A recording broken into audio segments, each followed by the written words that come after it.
Hey guys, it's Matt here, and this is a video that I've wanted to make for a while.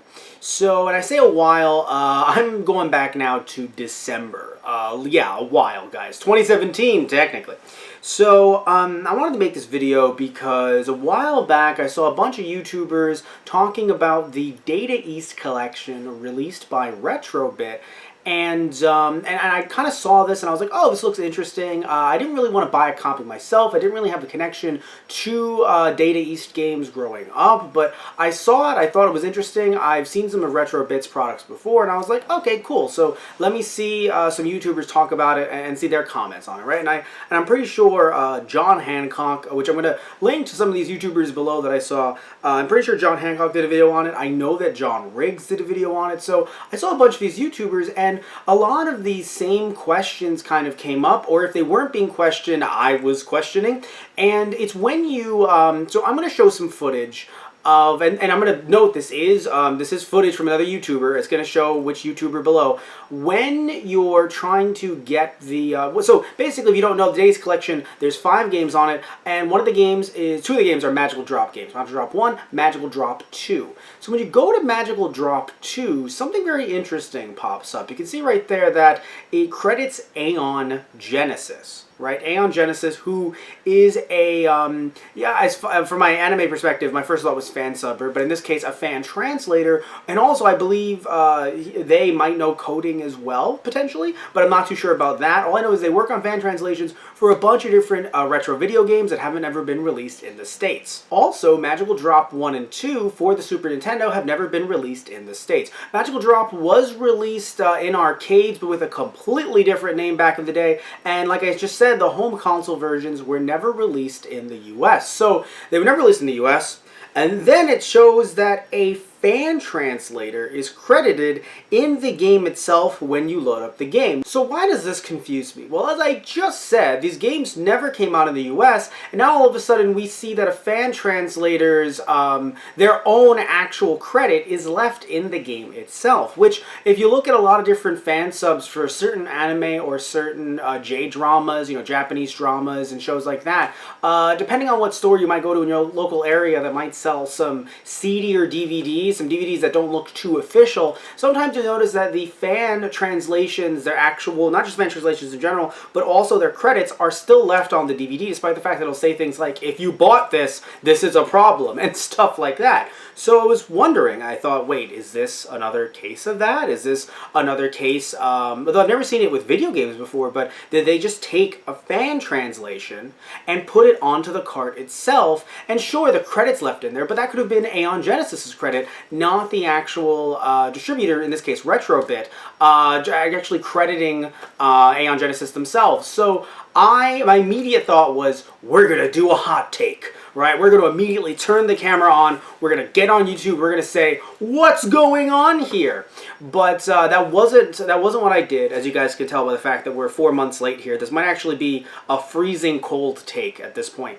But what I did was I emailed Retrobit and I emailed Aeon-Genesis, both with similar emails. Sadly, no response from Aeon-Genesis, which, you know, tear face, but also why should Aeon-Genesis care about me at all? And that's not to put myself down or anything. It's just, you know, this is a fan who probably doesn't want to be bothered by me, and I totally get that. So, and also, I don't know if this fan, in this case,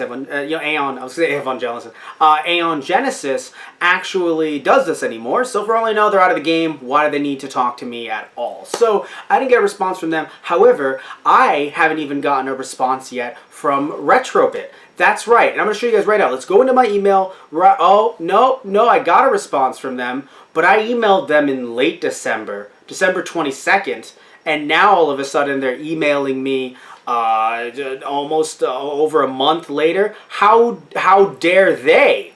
How dare... I'm being sarcastic. You should know that. Looking at my email right now, it says, hello, I noticed that you used Aeon-Genesis's translation of Magical Drop 2 for your Data East Classic Collection SNES cartridge. Did they? Ask them. My God. Wow. Alright, I'm terrible. Wow. Okay, so first rule of journalism, spell things right. Use the proper words. Now, I'm not a journalist in any way, clearly, because I wrote, did they ask them for permission first? Only asking for confirmation because it would be amazing if you did, but I have not seen anyone talking about it online. Best regards and happy holidays, Matt. I am Matt in this situation. Now, let's look at their email, their response. Good morning, Matt. Thank you for your email and sorry for the delay in getting back to you. As you can tell, by the way, they have not gotten anything wrong with pronouns or anything like that. So all of the games on our newly released multi-carts, including the Data East Classic, are fully licensed with the original creators. Thank you. Now, of course, based on the fact that I have not clearly checked this email as a brand new email to open up, clearly I have not gotten back to them. However, we got them, guys. You heard it. You heard it right there, everybody. You heard it. From the original license holders. But Aeon-Genesis isn't an original license holder. Smart way to get past that, Retrobit.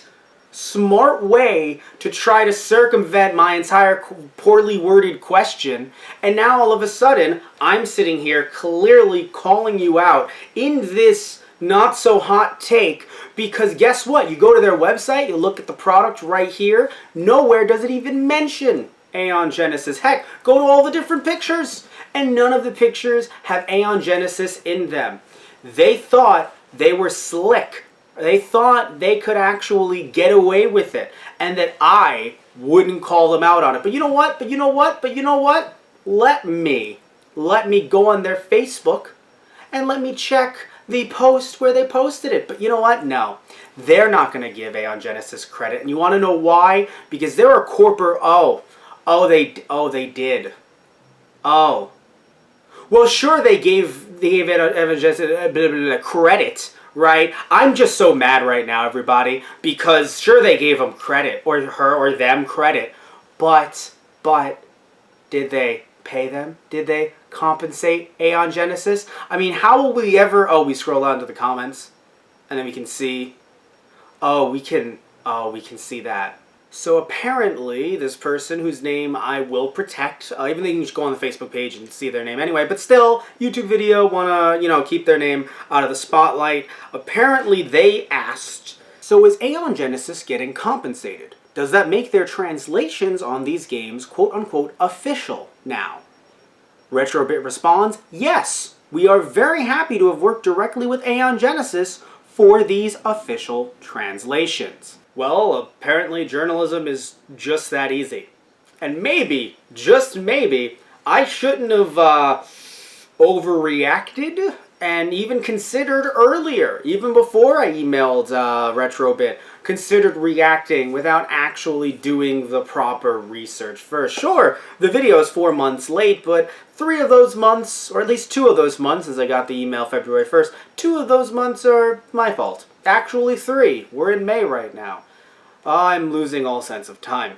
But I think what matters, guys, and kind of the whole concept of this video was not just the title, not just trying to combat clickbait, but also trying to look at all the facts, making sure that we have all of our I's dotted and our T's crossed before going out there and accusing companies of anything shady before actually getting our facts straight. Now, I will admit, and this is me truly admitting this, I do think Retrobit probably should have put this on their website, because going through their website, going through other posts that they've done, I didn't really see any of this until literally I went on their Facebook, which, I mean, who sits there and thinks I'm going to get reliable news off Facebook? Aha! Aha!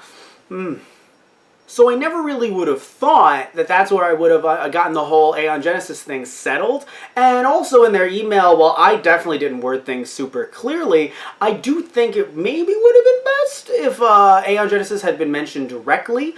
But, again, that's on me. Maybe I should have just assumed that the person responding to my email didn't know. Right? I shouldn't have just gone in, using Aeon-Genesis's name as if like, oh, you totally know what that is, when maybe this person doesn't. Maybe they assumed that was some person in the creative process. I don't know. I don't know who this person was who emailed me. But shout out to Retrobit, even though They dealt with my poorly worded email, as well as the fact that they were actually, I think they responded to me rather quickly. I know, they took the whole month of January to not do that. But again, I messaged them December 22nd. So I assume they just, for the holidays, just kind of took maybe a month-long siesta. But either way, I want to say I've never bought a Retrobit, bit product.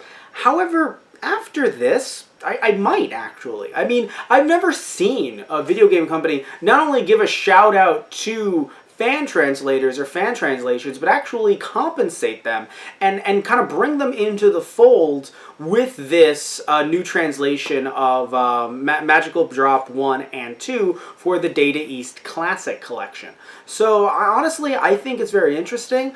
I'm not, doing this video just so that, because again, I've never really bought Retrobit products, but I've also never really received any products from really any company either. All of you guys know that all the products that I review on the channel I've bought myself. So I'm not telling Retrobit to, just send me products. You could, if you'd like. But all jokes aside, this video was just more about, I think, us, just as YouTubers, as a YouTube community. I know that we have to get our news out quick, right? I know that we want to have this big scoop and stuff like that, but I do think that if I had jumped the gun before emailing them, and even before going to their Facebook page, I think I would have really had, I would have been spreading a large amount of misinformation. Now, of course, that also has to, I have to assume that people are watching our channel, which they're not, but the thing is, any one of your videos can blow up. Any one of your videos can become go viral, become infectious. Any one of your videos can take off, and all of a sudden now you have to take one of your videos